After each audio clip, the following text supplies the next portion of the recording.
common thread through everything we did, whether it be the total ownership experience definition, the way we conducted business, both within the team and with our retailers, everything was about people. So thinking of the phrase human-centric, it's just a natural. It is exactly how we began life as a division, was human-centric. If you think of the total ownership experience, the brand values, the philosophy, most of it was about treating people as honored guests and creating a great experience for people. And to see that continue on even into today's brand messaging is incredibly gratifying. The fact that the brand was all about people, or as Bill would say, was about people, is about people, and will always be about people, was just like the air we breathed.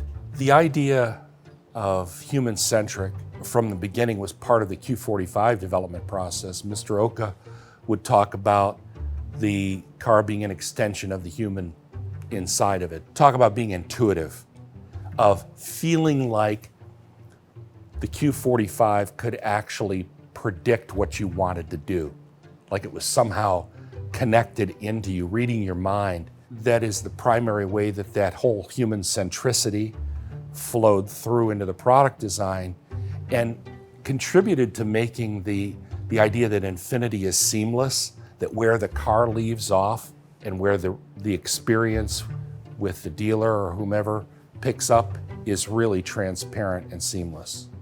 The way the team came together and became as cohesive as it did was not an accident, but I would say that also it wasn't something where we did trust fall team building exercises or anything like that.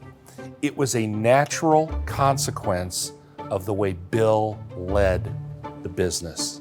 It was more of a process of osmosis than something where, okay, now you're part of Infiniti, here's your 5 rules or 6 rules of engagement, you gotta do this or you're in trouble. No. It was so natural, so organic, and just felt like, why would anybody do business any other way? He put trust in you. He showed that he trusted you, he empowered you, he delegated to you. When somebody like Bill in his position trusts you, you inherently trust him back and respond in kind to that type of treatment. None of us had ever experienced a team environment like that before. In many ways, it was both daring and forward versus the sort of high pressure command and control environment that everyone in the auto industry was used to. The principles upon which the brand was founded have never faded. What do you think about treating people as honored guests? Is that important? What do you think? How do you feel about respect and trust and teamwork? I can't imagine anybody saying, yeah, that's so 80s. You know, that's gone. Nobody cares about being respected anymore. If anything, I think those things have gotten stronger and more valuable. And so I would say Infiniti's core values are shining brighter than ever.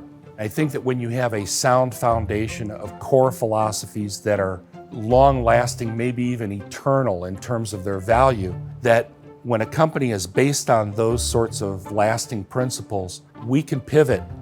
Nobody in 1980s would have foreseen autonomous vehicles or ADAS, buying cars online. There was no online. Even ride-hailing from an app, nobody even thought of that thing. But all those things can be incorporated into and built upon a core philosophy that endures. The fact that it's so easy to detach and disconnect from humanity now compared to those days makes those values much more relevant.